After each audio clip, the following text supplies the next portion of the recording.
stablecoin. I can say stable coins because a bit later I will explain you more about it.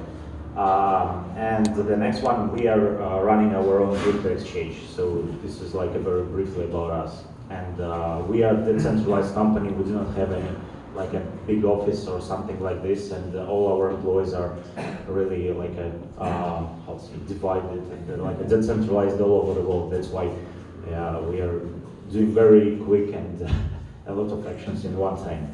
Thank you. My name is Henry. I'm also the co-founder of Sesame Open. Probably I don't want to talk, don't need to repeat what Sesame Open is. Just want to highlight my personal interest in this stablecoin, Libra, Facebook Libra, and central bank-backed currency. The reason I'm interested in this is because for Commerce 3 to really succeed, we need a kind of a payment systems in the Commerce 3. And the best is, beside fiat things, you want some kind of a crypto that helps the whole crypto ecosystem. That's the reason I've been studying all this, and to make sure that when the Commerce 3 expanded, we have technology infrastructure that support the Commerce 3 is ready. So I've been studying this pretty much every stablecoin, and personally I have published 4 articles on stablecoin, especially on attacking stablecoin. The reason is if the stablecoin can be attacked and the depacked, the stablecoin is not stable. And I'm trying to analyze all the stable coins and the pros and cons, and but I'm trying to find the ones that can eventually satisfy our potential Commerce 3 needs. I'm glad I think like QDAO is one of the things that we're decentralized and also support multiple currency. That's kind of help us to drive the Commerce 3 globally. Excellent. And Vlad, we just talked about Commerce 3.0, obviously, and Henry gave his sense. Do you have anything from your perspective to add to the role that stablecoin plays in commerce and in decentralized commerce? Of course, we have been developed the stablecoin because we believe in it. So and such kind of projects like marketplaces or wherever, and like an ecosystem which is like around the marketplaces is very much important. And also we realized that a lot of tokens and like ordinary tokens are really hardly be used as a payment method inside of this like in marketplaces. That's why we believe that the stablecoins there will be a big future and great future. The second thing is that not all stablecoins are very like transparent and really can be like people can trust them. A lot of stable coins very popular right now. They're popular because of like marketing and like a mass adoption. They're listed in a lot of exchange, but it doesn't mean that one day they cannot disappear from the world. That's why we have developed fully decentralized stablecoin, and everybody can trace the record, and and it works like a pretty like transparent. So that brings up an important topic, I think, which is stablecoins. I think are notoriously difficult to design and develop and get it right. And can you talk a little bit more about how QDAO has approached that? How you set yourself apart from other stablecoins and how they've done it? Yeah, that's absolutely true, because to get money from like developing stablecoins is quite a hard thing, especially if you backed up a lot of money or gold or whatever in like a bank account or somewhere else. It's just you just place that there, and the stablecoins are used by the merchants and the like sellers and buyers. That's it. You cannot really get a lot of profit. Only if you can get very small difference between selling and buying and on the like market fluctuations. So actually it's hard, but we have a bit different story. Together with the stable coin, we have a governance coin. I will not say that this is like some unique technology and we are the first of the market. There is like a more or less same stable coin and project maker DAO. And actually it's a collateralized scheme. So when customer who wants to use stable coin, he brings his assets to the collateral and get back his stablecoin, he can use it, he can buy something for it, or he can trade it to get more stablecoins, and then he can get back his assets from the collateral. So this is how it works. And together with it, we have, as I said, our governance coin called QDAO. And in QDAO, customer pay us like a percentage for using the stable coin. So that's where we can get the money. Also, the circulation of QDAO is quite limited, and we believe that making a proper actions, we will grow the price really high in coming maybe 1 or 2 years. So let's talk about Libra for a second here. They made a big announcement, obviously, and a big splash from Facebook and kind of the Calibra Association. Can you talk a little bit about what, assuming they actually launch it, what impact you expect it to have in commerce and in for stablecoin market as part of it? And Henry, maybe I'll start with you on this one, and then Vlad can follow up. Yeah. If Libra launches, it definitely can play, I would say, the major role in the commerce 3.0 ecosystem. The reason is that crypto today is relatively niche market, probably 50 million people globally at most. However, Facebook has about 2 billion users, and Facebook has the resource to educate all these people, and the startup like us probably don't have the resource. And however, like when consumers get educated, when the first crypto they have is through Calibra wallet, they definitely have an advantage in terms of educating people. People only remember is the crypto is Libra, not Bitcoin, not like a QDAO, or not even accessing open token. So I would imagine that they could, if get deployed, they will definitely have maybe become one of the dominant payment method in the kind of commerce 3 ecosystem. Well, whether you like it or not, but but the difference is that it's not a fully decentralized per se. Yeah, absolutely agree. And actually, what I want to say, every launch of every successful coin, I believe, will move the industry much more forward. And I will not say that this is our last project, and we are adopting. And together with it, we can use our stablecoins maybe in different ways. So I'm really wishing Libra to be launched soon, together as for example, Telegram token, because every such kind of action, as I said, will definitely increase the knowledge of people and audience to the blockchain industry, overall. So yeah, I totally agree that whether Libra succeed launching or not, the fact that everybody talk about Libra, the general audience, not the crypto people, talk about Libra, will educate the market. Then that means that's the win for every current people who are in the crypto space. That's a winner for us, for all of us. So that's my personal view as well. So Henry, you mentioned that you've written about stablecoin attacks and kind of the incentive mechanisms behind that a little bit. How would you describe some of the most popular attacks, or kind of the most possible ones, likely ones, and how can a stablecoin project protect themselves against that kind of attack? Yeah, so I wrote about, first wrote an article about the Tether attack. That was happened actually October last year. Somebody dumped the Tether. Do people know about Soros attack? When they attacked the British pound? This basically simply, I immediately dump your money. Once they break the pack, I buy back the money to cover my short positions. However, in the crypto, that's slightly different. They could dump the Tether price, but at the same time, they drive up the Bitcoin price. So they can lose money on dumping Tether, but they can make money out of Bitcoin rise. So that's a slightly different way, one way to attack that. And the people who did that was the intention was not trying to break the pack, but to make money. Then similarly, I actually wrote an article about how to attack MakerDAO. I talked to Jun about it.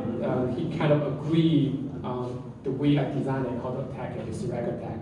After I wrote that article, the attack sort of already happened. tokens. Basically, if you look at the USDC or the others trying to, even though they're centralized, they give basically provide lower fees for you to generate the token, and that's basically for consumers is okay. If this fee is lower, I just deposit my asset and get my USDC instead of MakerDAO. It's really becomes, that's why if you think about the DAI token in terms of market valuation, market cap didn't grow that much in terms of minting more tokens. That's because there are so many tokens and so many ways of designing this token, the market will start to fight each other. I think the best bet for a particular token is you find a niche market, you dominate a niche market. That could be even computing payment, either just for computing the payment or certain type of payment. If you dominate that market that's being used, being adopted, and there's almost like no other reason for people to switch it, you basically build a kind of network effect defensibility to do that. But if you act that, you have to act very fast, because think about it, if like Libra or the centralized bank coming in, they have a lot of marketing powers and also even government back to adoptions. It will be challenging for the smaller players to come out in each market and defend that. And Vlad, I mean, how do you, as a in this world, think about those attacks or protecting yourself against them and some of those? Yeah, thank you. I wish I had my STO also here. So yes, absolutely right. So talking about the moving fast we should do, and of course we cannot compete such giants like Libra that they can just enter like an Amazon office or wherever office. So, but still, yes, this is absolutely right. That right now we are focusing on adoption of USDQ to the project. That's why I'm here together with our partners. And actually, I think you know that QDAO made several rounds of OTC selling QDAO tokens. And right now we are most focusing not to like gathering money to the project, but mostly to make the project successful and more use cases to be launched very, very soon. Yeah. So for folks in the audience who may be looking, if they look at a stable coin, right, from the outside looking in, what things should they really look at to know if this is a good stable coin in this light, right? Is it about the capital reserves that are underneath it? Is it about the asset behind it? Like how should they evaluate what makes a good stable coin and a bad stable coin? Actually, yes, it's like different approaches can be. So first, as we already discussed, the stable coins can be backed by the real assets, and the next is like backed by like a blockchain and the crypto itself. So and the third, I think, one is like a more marketing tool. All of this like approach has can be, but actually I don't know what is the behavior of the people. So personally, me, I believe that to be more transparent and decentralized, this is a key to success. Actually, when you do not hiding anything and you are not inside of like a big scandals, when like an audit firm comes and it's found like a very like a like a difference between the actual figures and announced. So this is very, very bad, and I believe it harms all like a blockchain industry. Yeah, so my personal view is when I evaluate all these stablecoin, I focus on two things. The first is definitely consumer trust. Trust means like whether your token will maintain the peg. If you say you peg to a US dollar, if somehow the peg broke, or I trust it's $1, somehow become 90 cents. And if this happens a few times, you immediately lose the trust of the user, they will not adopt. So that's why I analyze every stablecoin stabilization method, how they maintain their peg. That's super important. If you go to peg, your reputation get hurt, it's very hard for you to adopt. The second is basically adoption, the marketing. It's like, okay, if I hold a QDAO token, if nobody accepts it, then I have no incentive to hold. I would rather choose Libra because Libra, everyone would accept Libra. So that's like the marketing side. It's basically, right now it's small because the market is small, But you want to find a project potentially has the chance of scale very, very quickly and get as many adoption as possible. Of course, you could carve out a niche market where in that market everybody agrees this QDAO is buying and use. Then you can establish your base. So Vlad, I know QDAO and your suite of stablecoins, you've chosen to take a path that's currency or country specific in the efforts that you've done, whereas other stablecoins have a one global stablecoin that they focus on. Tell me a little bit about that decision, like why did you guys choose to go that path?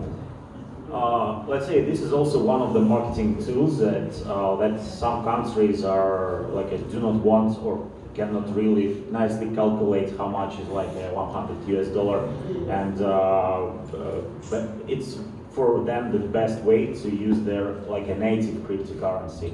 And by these efforts we are going to expand market by market. So right now already we already have USDQ stablecoin, it's already on CoinMarketCap. KRWQ already deployed in Ethereum blockchain. And we have a plans to develop also Japanese yen Q, Chinese yen Q, and Singaporean dollar and whatever Q. So and these steps will be mostly for adoption of stable coins in the different markets. And also, if we are talking about the selling goods or some like a marketplace, it will be also much more easy to calculate the real price. You will not need to make some sort of a calculation of currency exchange rates and so on. Makes sense. So I feel like you can't talk about stablecoin without talking about regulatory issues a little bit here. And so can you share your perspective on how you view the future of regulation either here in Korea or in other countries and kind of how that will impact the stablecoin market and the adoption of stablecoins? Okay, this is very important and good question. And what can I say? That I'm like a usual traveler to Korea, and I feel that the crypto life here is very well developed. And still, I do not have any evidence that government declined to use it or something like this. But still, it is not allowed very massively. Same thing I can say about the Russia, for example. So there was this year some cases when some place accepted Bitcoin or Ethereum as a payment, and they had a lawsuit from the tax office, but finally it was done. So because if tax a court said that it was not a payment because we do not have it in our tax system. So this is a good case, and yeah, why not? And of course we cannot we cannot do anything for the regulatories. So we just need to wait and believe in in a happy future. Yeah. I just want to add about your last comment. This morning we met a Korean team project who actually works on the real estate project. They basically tokenize the real estate, and they basically only allow people to buy using crypto. What the insight they told us is that crypto is not considered a currency. So when you buy the asset, you don't need to pay whatever tax that it's supposed to. That's actually much cheaper. It's like, wow. So you found a loophole for it, and it's basically helping the real estate to sell all their real estate. You don't need to pay that. That's really funny. So let's put on our future hat for a second here, right? And give me your sense of, I don't know what's an appropriate timeline here, honestly, right? 5 years down the road, 10 years down the road, 100 years down the road, I don't know. But what do you expect stablecoin, maybe more general crypto, what do you expect that market to evolve into and look like? Personally, I believe it will happen very soon. As soon as big companies and big players will release their tokens like Libra and Ton, I believe it will be a really big kick for all communities and all projects that was struggling to develop somehow. So I personally believe that 2020 will be a very good year for the development. Yes, I do think if this, right now it's not legal, it's not technology blocking this, it's a legal, some kind of policy issues blocking this. So once this one sort of either hash out, yes or no, if not Libra, maybe some central bank backed tokens will be released, but the deployment can be really, really fast. Just to give some examples, WeChat Pay in China only happens in the last 3 to 5 years. You don't know how the speed has been growing. So the mobile, can you give a guess like how big is the mobile payment market in China today? You'll be surprised. It's 227 trillion RMB. And US mobile payment is only like 1/10 of whatever China is. It's just like a scale. It's only happened in the last 3 to 5 years. They reached that growth. That's amazing. So would both of you agree that it's going to require governments to be okay, or at least not be actively against stablecoins in order to drive the adoption and make it happen? Or do you think that stablecoins can be decentralized enough in some way to, doesn't matter what the government thinks about it as part of it, it will have a life of its own like Bitcoin has in a way? So also a very good question, because I believe that government, it doesn't matter which country they are, if the like a turnover of cryptocurrency uncovered by the taxes will exceed some level, they will like definitely go in.